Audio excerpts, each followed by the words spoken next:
L'investigation était réalisée dans un premier temps à compter du mois de septembre 2018 dans le cadre d'une enquête préliminaire sous la direction de mon parquet concernant un possible trafic de produits stupéfiants, principalement de cocaïne et d'héroïne, sur la commune d'Épinal et ses environs.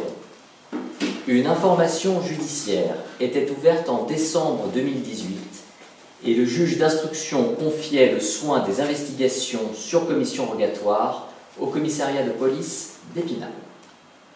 14 interpellations étaient programmées mardi 4 juin 2019 au matin, qui ont donné lieu toutes à des mesures de garde à vue menées sous l'autorité du juge d'instruction. Lors des perquisitions réalisées, il était notamment retrouvé et placé sous scellé plus de 1,3 kg d'héroïne, ce qui peut représenter une valeur marchande d'au moins 20 000 €, 190 g de cocaïne et des quantités plus résiduelles de résine de cannabis.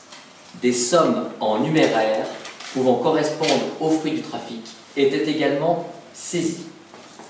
Ce sont 101 personnels de police qui étaient engagés sur cette opération, pour la moitié d'entre eux du commissariat de police d'Épinal, du GIR de Metz, des raids de Nancy et Strasbourg, ainsi que 6 équipes canines.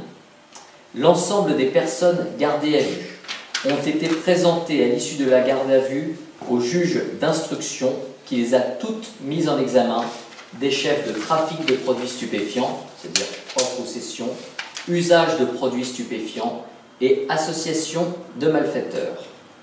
11 personnes ont été placées en détention provisoire à l'issue de leur mise en examen par le juge des libertés et de la détention, et ce, conformément à nos réquisitions.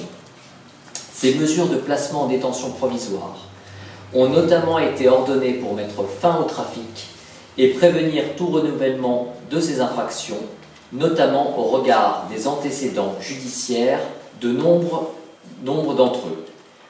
Ces infractions, je le rappelle, leur font encourir une peine de 10 ans d'emprisonnement et jusqu'à 20 ans pour ceux qui sont en état de récidive légale. 3 mises en examen ont quant à eux été placés sous contrôle judiciaire. L'information judiciaire permettra maintenant de déterminer l'implication exacte de chacun des mises en examen et vous comprendrez aisément que je tiens à protéger ces investigations en ne détaillant pas davantage l'organisation du trafic et le rôle de chacun.